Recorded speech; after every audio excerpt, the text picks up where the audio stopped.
యెహోవాను స్తుతించుడి. ఆకాశవాసులారా యెహోవాను స్తుతించుడి. ఉన్నత స్థలముల నివాసులారా ఆయనను స్తుతించుడి. ఆయన దూతలారా మీరందరూ ఆయనను స్తుతించుడి. ఆయన సైన్యములారా మీరందరూ ఆయనను స్తుతించుడి. సూర్య చంద్రులారా ఆయనను స్తుతించుడి. కాంతిగల నక్షత్రములారా మీరందరూ ఆయనను స్తుతించుడి. పరమాకాశములారా, ఆకాశముపైనున్న జలములారా ఆయనను స్తుతించుడి. యెహోవా ఆజ్ఞయ్యగా అవి పుట్టెను. అవి యెహోవా నామమును స్తుతించునుగాక.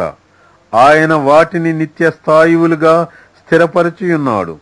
ఆయన వాటికి కట్టడ నియమించెను. ఏదియు దానినతిక్రమింపదు.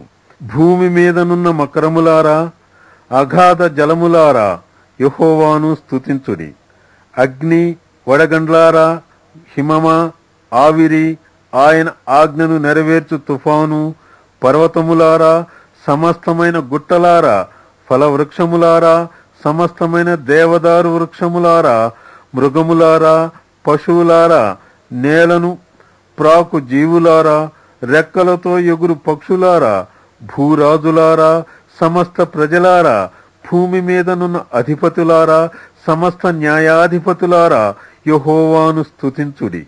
యవనులు, కన్యలు, వృద్ధులు, బాలురు అందరును యెహోవా నామమును స్తుతించుదురుగాక.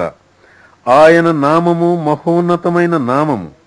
ఆయన ప్రభావము భూమ్యాకాశములకు పైగానున్నది. ఆయన తన ప్రజలకు ఒక శృంగమును హెచ్చించియున్నాడు. అది ఆయన భక్తులందరికిని, ఆయన చెంతజేరిన జనులకు ఇశ్రాయేలీయులకును ప్రఖ్యాతికరముగానున్నది. యెహోవాను స్తుతించుడి.